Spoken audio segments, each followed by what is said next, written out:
तो चलिए आज से स्टार्ट करते हैं हम लोग थर्ड चैप्टर ग्रेविटेशन। ग्रेविटेशन क्या है बेटा?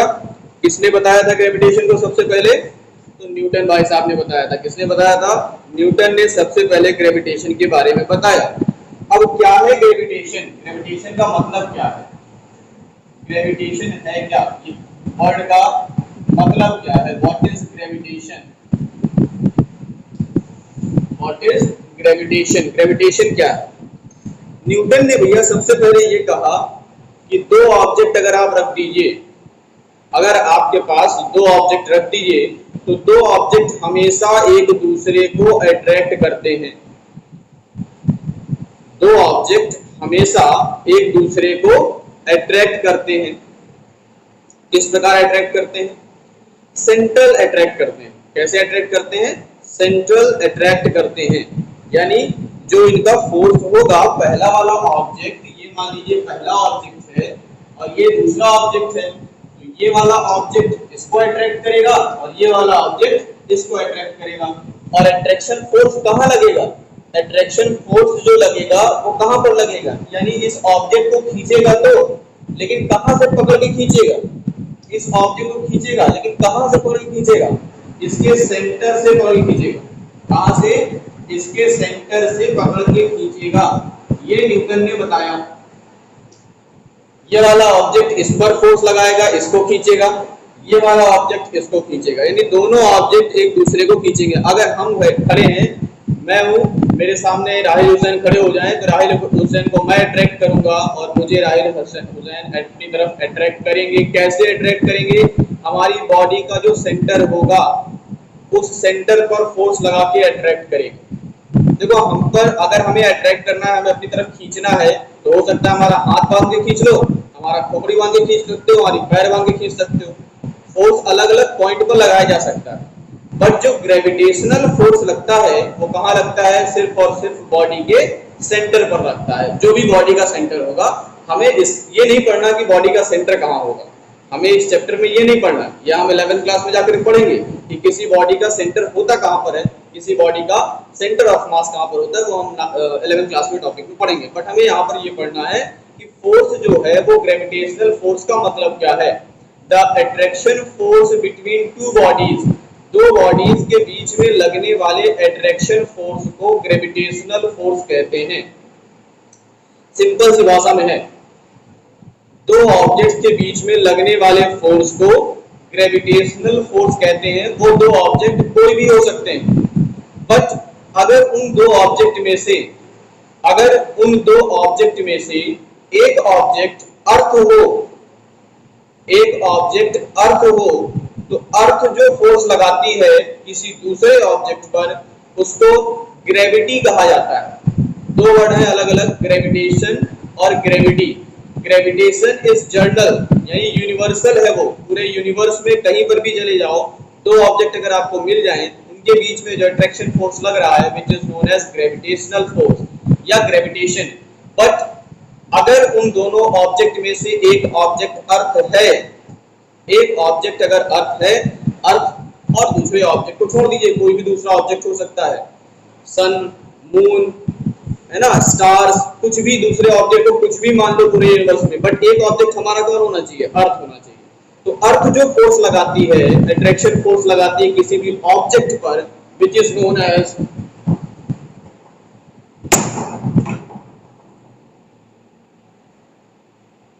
कुछ आवाज आई क्या? तो अर्थ जो फोर्स लगाती है किसी ऑब्जेक्ट पर, अपनी तरफ खींचती है, उस फोर्स को ग्रेविटी कहते हैं। वो ग्रेविटेशन नहीं कहलाता। ग्रेविटेशन और ग्रेविटी में थोड़ा सा अंतर है, बस जर्नली समझ सकते हो सभी ऑब्जेक्ट के लिए, तो ग्रेविटेशन हो गया। बट ग्रेविटेशन फोर्स अगर लग रहा है, उसमें से एक ऑब्जेक्ट अगर हमारा अर्थ है, which is known as gravity. कुछ समझ में आया?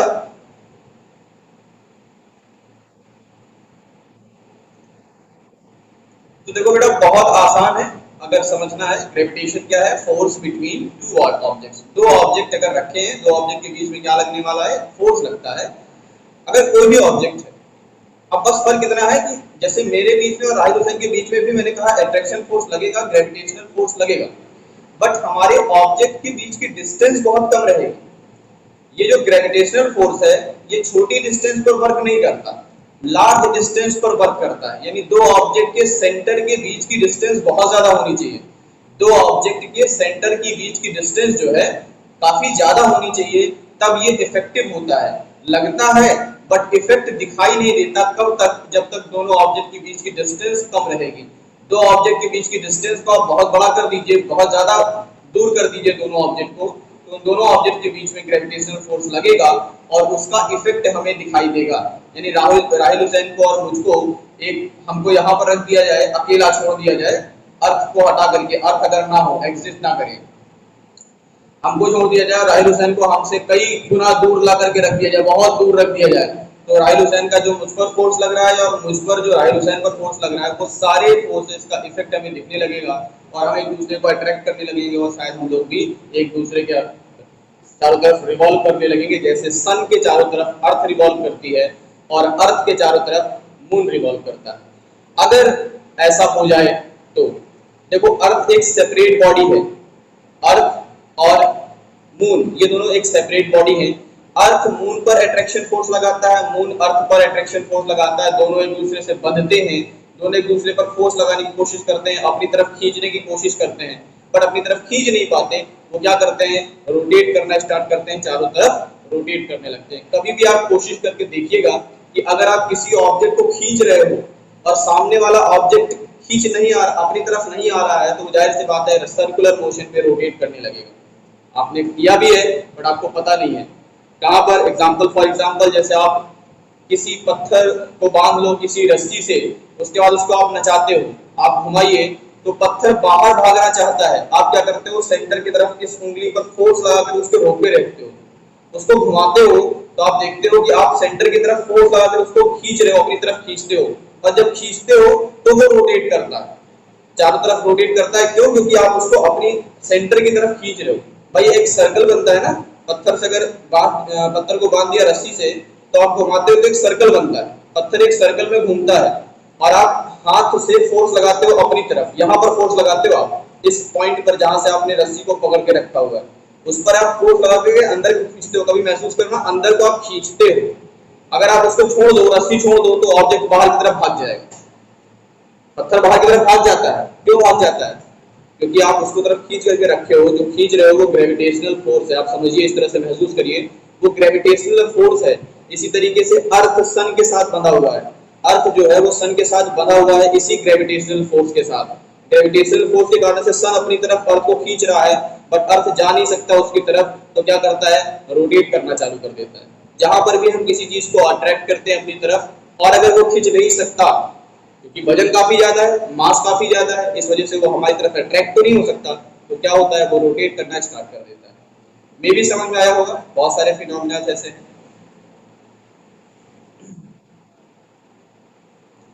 फिर न्यूटन ने क्या किया, ग्रेविटेशन का लॉ दिया, Newton's universal law of gravitation. यानी न्यूटन ने जो लॉ दिया, न्यूटन्स लॉ ऑफ ग्रेविटेशन भी पूरी यूनिवर्स को फॉलो करना है, पूरे यूनिवर्स में फॉलो होता है, इसीलिए इसको कहा गया Newton's universal law of gravitation. Universal का मतलब पूरे विश्व में इसी को माना जाएगा, यही लॉ फॉलो किया जाएगा। तो यूनिवर्सल लॉ ऑफ ग्रेविटेशन क्या है न्यूटन का, चलिए देखते हैं। ग्रेविटेशन समझ में आ गया, ग्रेविटी समझ में आ गया, तो ग्रेविटेशनल लॉ बनाते हैं। क्या है न्यूटन का ग्रेविटेशनल लॉ, हम लोग पढ़ेंगे अब Newton's gravitational law.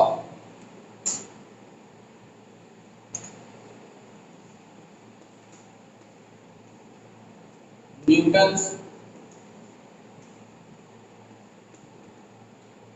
Gravitational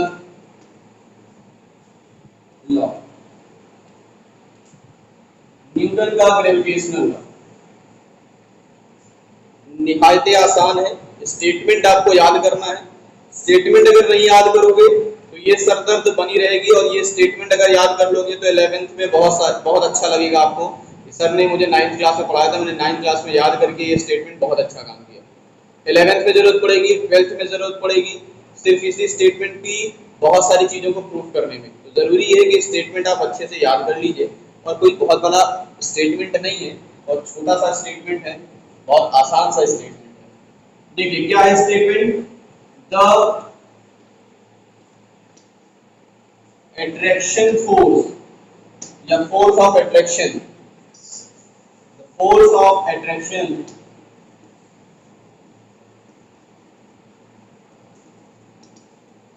between two bodies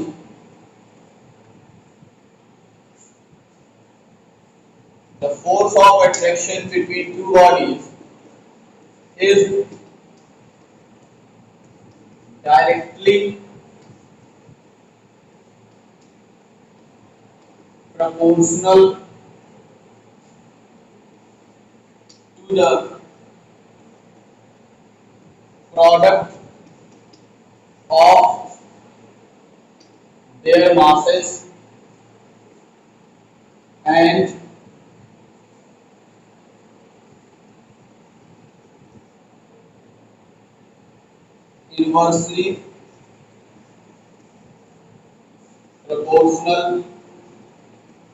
inversely proportional to the square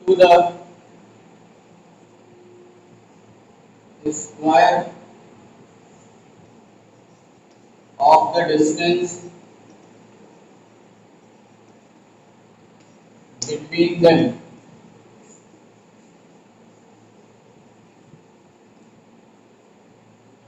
दिख रहा है स्टेटमेंट, ये स्टेटमेंट है न्यूटन्स लॉ ऑफ ग्रेविटेशन का। The force of attraction between two bodies is directly proportional to the product of their masses and inversely proportional to the square of the distance between them. ये statement है। अभी इस statement को हम mathematical form में लिखेंगे। इस statement को अभी हम लोग मैथमेटिकल फॉर्म में लिखेंगे। फिलहाल इस स्टेटमेंट को आप लोग लिख लीजिए और इसको याद रखिएगा कि कभी मैं इसी चीज को बोलूंगा और आपको समझाने की कोशिश करूंगा। न्यूटन्स लॉ ऑफ ग्रेविटेशन का कहना है कि the force of attraction between two bodies, दो बॉडीज के बीच में लगने वाला जो फोर्स है वो डायरेक्टली प्रोपोर्शनल होता है किसके, प्रोडक्ट ऑफ देयर मासेस, उन दोनों ऑब्जेक्ट के मासेस के प्रोडक्ट के डायरेक्टली प्रोपोर्शनल होता है और इनवर्सली प्रोपोर्शनल होता है to the square of the distance between them, उन दोनों के बीच की जो डिस्टेंस है उसके स्क्वायर के इनवर्सली प्रोपोर्शनल होता है। ये इसका मतलब है, इस सेंटेंस का मीनिंग है। मे भी समझ में आ गया। इसको रफ करके मैं इसको मैथमेटिकल फॉर्म में लिखने वाला हूं, आप लोग लिख लिए होंगे उम्मीद करता हूं। ना लिखे होंगे तो स्क्रीनशॉट तो ले ही लिए होंगे। चलिए मैं रफ कर रहा हूं, इसी चीज को हम मैथमेटिकल फॉर्म में अब लिखेंगे।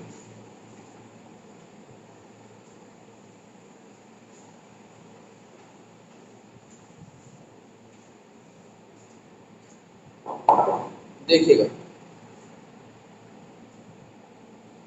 लेट करते हैं, लेट टू बॉडीज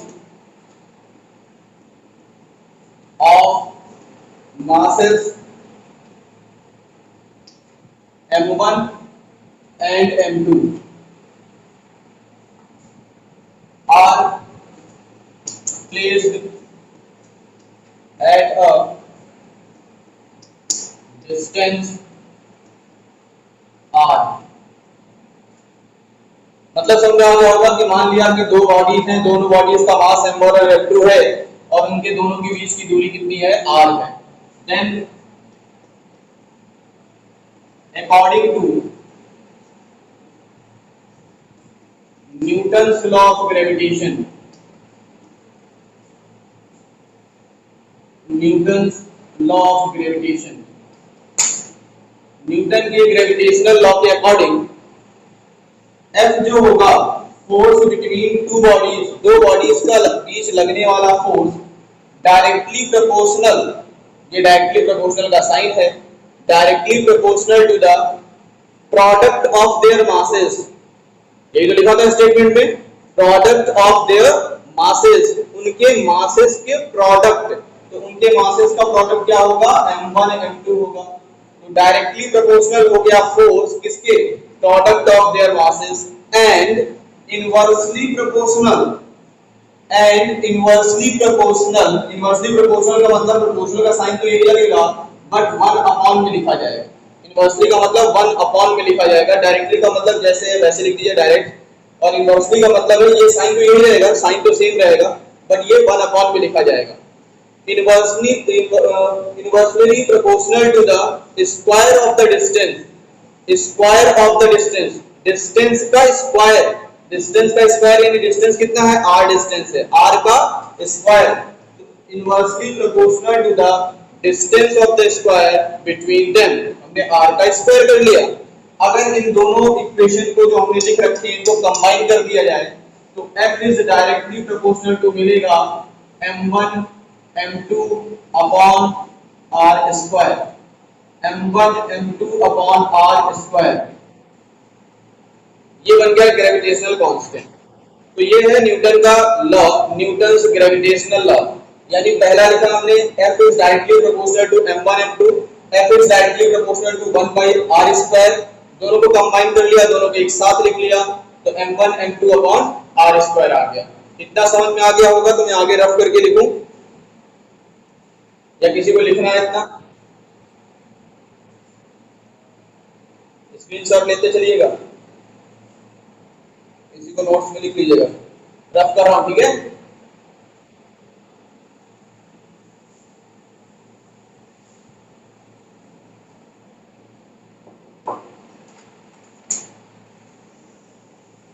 देखिए, अब मैंने कहा था जब हम लोगों ने Newton second law of motion पढ़ा था, न्यूटन का सेकंड लॉ पढ़ा था, तो उस कंडीशन पर हमने क्या क्या कहा था कि F जो है अगर ये डायरेक्टली प्रोपोर्शनल लिखा है तो हमें क्या करना होगा, डायरेक्टली प्रोपोर्शनल को हटाते हैं और एक कांस्टेंट आता है। ये शायद मैंने बताया था जब F is directly proportional to ma कर रहे थे तो हमने वहां पर कांस्टेंट k लिया था और फिर प्रैक्टिकली मैंने बताया था कि प्रैक्टिकली सॉल्व करके k की वैल्यू 1 मिलती है तो F is equal to ma formula बनता है। फिलहाल यहाँ पर क्या होगा, यहाँ पर एक कांस्टेंट आएगा जिसे हम डिनोट करेंगे, इक्वल लगाएंगे और यहाँ पर कैपिटल G के नाम से एक कांस्टेंट आएगा G m1 m2 upon r square. ये न्यूटन का ग्रेविटेशनल लॉ है। F is equals to G m1 m2 upon r square where capital G is known as, where capital G is known as universal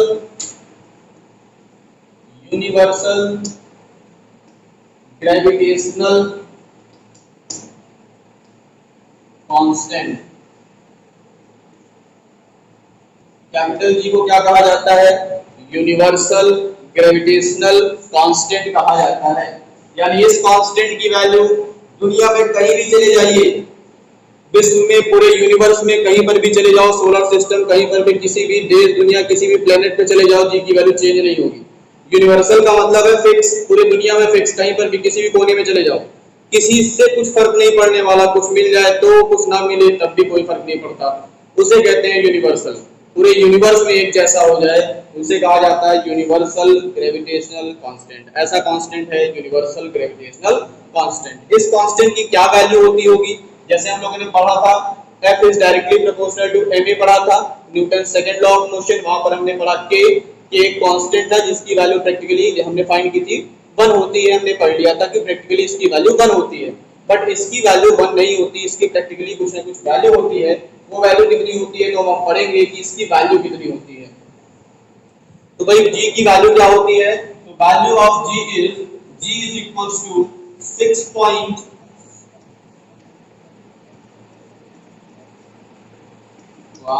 rectification 6.67 into 10 to the power minus 11, 6.67 into 10 to the power minus 11 ये इसकी value होती है। अगर हम unit की बात करें, what is the unit of capital G, तो यूनिट क्या होती है, कैपिटल जी की यूनिट होती है भाई, क्या होगी यूनिट, तो यूनिट होती है न्यूटन मीटर स्क्वायर पर केजी स्क्वायर। क्या पढ़ते हैं इसको, न्यूटन मीटर स्क्वायर पर KG square. It is the unit of what, capital G, ये कैपिटल जी की यूनिट है, न्यूटन मीटर स्क्वायर पर KG square. Is it clear?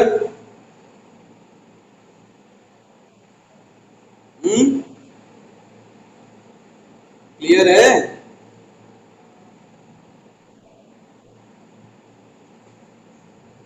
एकदम से क्लियर तो नहीं है ना, पता चला जाए कि एकदम से क्लियर हो जाए तो समझ में ना आए। ठीक है, तो ये वही हमारा रहा Newton's law of gravitation, Newton का ग्रेविटेशनल लॉ आज हम लोगों ने पढ़ा। तो ये थी चीजें न्यूटन के बारे में, न्यूटन से रिलेटेड कुछ टर्म्स थे, न्यूटन के ग्रेविटेशनल कांस्टेंट से रिलेटेड कुछ टर्म्स थे, क्या होता है ग्रेविटेशनल कांस्टेंट ये हम लोगों ने पढ़ा। अब बात आती है न्यूटन का ग्रेविटेशनल लॉ तो हमने पढ़ लिया, न्यूटन के बारे में पढ़ लिया, अब कुछ बचा है क्या पढ़ा है और, या तो फिर आगे पढ़ा है, आगे हमें पढ़ना है, क्या पढ़ना है, केप्लर्स लॉ पढ़ना है। आगे न्यूटन तो खत्म हो गया, मतलब न्यूटन खत्म नहीं हुए, न्यूटन का लॉ खत्म हो गया, तो आगे हमें पढ़ना है। अच्छा ये बताओ, एक चीज और बता देते हैं तुमको, नोट्स करके लिख लेना, नोट्स करके लिख लेना एक चीज कि अर्थ का मास और अर्थ की रेडियस आपको याद रखनी पड़ेगी। What is the radius of earth and what is the mass of earth.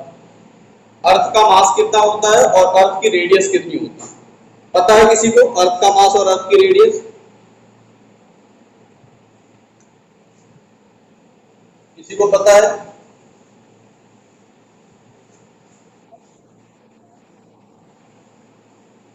Book से देख ले, याद रखना, ठीक है, देखने से काम नहीं चलेगा। मास ऑफ अर्थ, अर्थ का मास कितना होगा, तो अर्थ का मास होता है 6 into 10 to the power 24 kg, और रेडियस ऑफ अर्थ क्या होती है, रेडियस नहीं दिया क्या,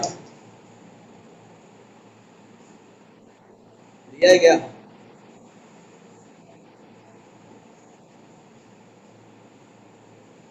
6400 किलोमीटर, 6400 किलोमीटर, 6400 किलोमीटर ये होती है अर्थ की रेडियस, अर्थ की रेडियस 6400 किलोमीटर। ठीक है, अगर एग्जैक्ट बात करोगे, एग्जैक्ट अगर कहो, ये तो अप्रॉक्स में है, कैलकुलेशन में इसी को यूज करेंगे हम लोग जब कैलकुलेट करेंगे तब, लेकिन कैलकुलेशन टफ हो जाएगा अगर हम इसकी एग्जैक्ट वैल्यू रखें। इसकी एग्जैक्ट वैल्यू होती है 6371 किलोमीटर, ये एग्जैक्ट अर्थ की रेडियस है, अर्थ की रेडियस है 6371 किलोमीटर, बट हम लोग उसको राउंड ऑफ करके 6400 किलोमीटर लिख लेते हैं क्योंकि कैलकुलेशन को इजी बनाना होता है, कैलकुलेशन को टफ ना बनने दें, क्योंकि 6371 को अगर हम किसी से डिवाइड करना होगा तो बड़ा मुश्किल हो जाएगा, बट इस तरह से डिवाइड करना 6400 होगा तो उसको डिवाइड करना आसान हो जाता है, तो हम कैलकुलेट जब करते हैं, न्यूमेरिकल्स करते हैं, तो फिर वहां पर 6400 ही पुट करते हैं। ठीक है, तो समझ में आ गया होगा इतनी सारी चीजें आज जो मैंने पढ़ाई हैं, मेरे ख्याल से। कोई दिक्कत है किसी को, कोई दिक्कत हो परेशानी हो तो पूछ सकते हो अभी भी,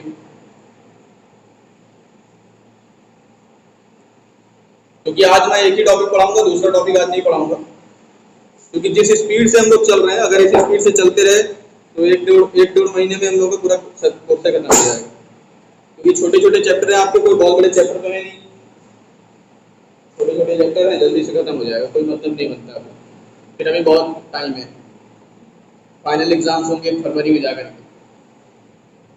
समस्या इस चीज की, पढ़ा भी दूंगा, क्लासेस तो चल नहीं रही है, क्लासेस चल रही होती तो पीटने में मजा आता, पूछते तो पीटते, फिर पीट भी तो नहीं सकते, ऑनलाइन में कैसे पीटेंगे। ठीक है, फिलहाल अगर किसी को कोई दिक्कत हो पूछ लो, नहीं तो फिर क्लास ओवर करते हैं आज का। बताओ।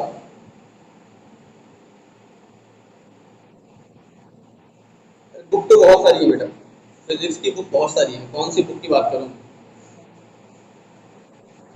कौन सी, किस बुक की बात कर रहे हो, एनसीईआरटी? तो अरे फिजिक्स की कौन सी बुक, कोई राइटर होगा, कोई राइटर का नाम होगा, है कोई राइटर नहीं है? हाँ प्राचीन बुक है ना, वही तो इस समय प्राचीन नहीं है मेरे पास, इस समय प्राचीन नहीं है मेरे पास। बोलो।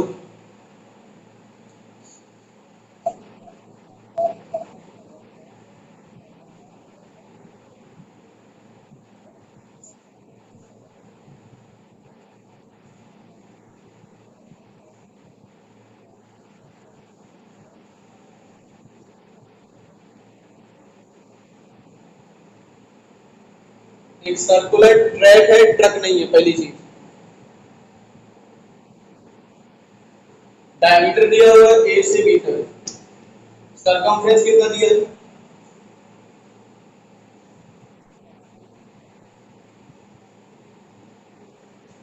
3140 मीटर, ये सरकमफ्रेंस दिया हुआ है।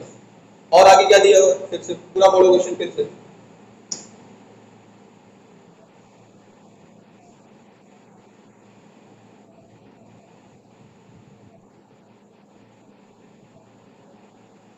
देखो ए से बी तक जो दिया हुआ है ये डायमीटर दिया हुआ है, ए से बी तक डायमीटर दिया हुआ है।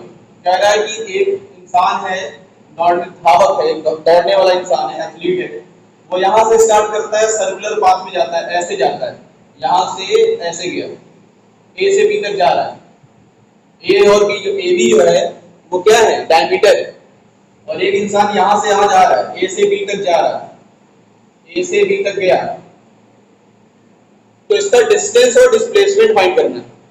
डिस्टेंस और डिस्प्लेसमेंट, तो सरकमफ्रेंस का मतलब क्या होता है? सरकमफ्रेंस का मतलब यहां से स्टार्ट करो, वापस यहीं पर आ जाओ तो एक सरकमफ्रेंस होगा। सरकमफ्रेंस का मतलब यही होता है ना, यहां से स्टार्ट करो, यहां पर वापस यहां पर चले जाओ, इसके कहते हैं सरकमफ्रेंस। अगर ए से बी तक कोई जा रहा है तो सरकमफ्रेंस का आधा हुआ ना। सरकमफ्रेंस कितना दिया हुआ है? इसको 2 से डिवाइड कर दो, डिस्टेंस आ जाएगी। डिस्टेंस हो जाएगा तुम्हारा 3140 डिवाइडेड बाय 2, 1570 मीटर, ये डिस्टेंस आ गया। डिस्प्लेसमेंट, देखो डिस्प्लेसमेंट का मतलब होता है shortest distance between initial and final position. Shortest distance between initial and final position. Initial position ये है, फाइनल पोजीशन ये है, इसकी सबसे छोटी वाली डिस्टेंस ये डायमीटर ही तो है, तो इसका डायमीटर निकाल लो, आसानी से आंसर आ जाएगा। तो सरकमफ्रेंस का फॉर्मूला होता है 2 pi r, 2 pi r is equals to 3140, तो 2 इंटू पाई की वैल्यू होती है 3.14 into r 3140, r is equals to 3140 divided by 3.14 into 2। अगर हम इस r को डिवाइड करें तो इट मींस ये आ जाएगा 100/2, इट मींस 50 मीटर। रेडियस कितनी हो गई? 50 मीटर। रेडियस कितना है? 50 मीटर। तो डायमीटर कितना होगा? तो डिस्प्लेसमेंट कितना आ गया? हाँ, तो डिस्प्लेसमेंट भी तो 100 ही होगा, फिर यही तो डिस्प्लेसमेंट है। अब क्वेश्चन में कह रहा है कि अगर 1/3 चले, 1/3 पार्ट, 1 क्वार्टर पूछा है ना, 3rd क्वार्टर पूछा, 3 क्वार्टर क्या पूछा है?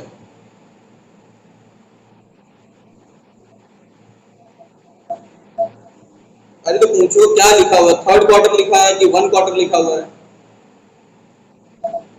3rd क्वार्टर लिखा है, यानी 3 पार्ट आपको ऐड करने पड़ेंगे, ऐसे कह रहा है। यहां से शुरू करो, यहां तक जाना है, यहां यहां से यहां, ठीक है? तो भाई यहां से यहां तक अगर जाएगा तो डिस्टेंस कितना होगा? यहां से यहां तक में डिस्टेंस कितना होगा, बता सकते हो? चाहे 3 से डिवाइड कर दो।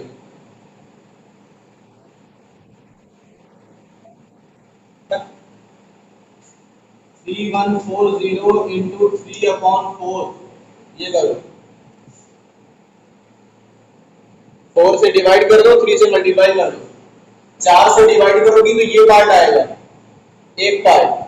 4 से डिवाइड करने का मतलब ये पार्ट है, और हमें 3 पार्ट लेने हैं, ये 3 पार्ट। तो पहले 4 से डिवाइड कर दो, फिर 3 से मल्टीप्लाई कर दो।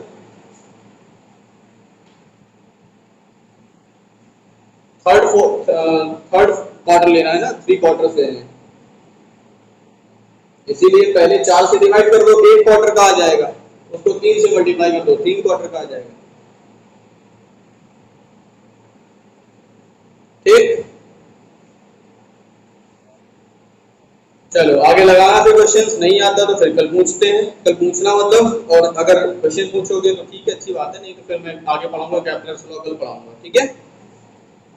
चलिए आज के लिए क्लास खत्म, मिलते हैं कल।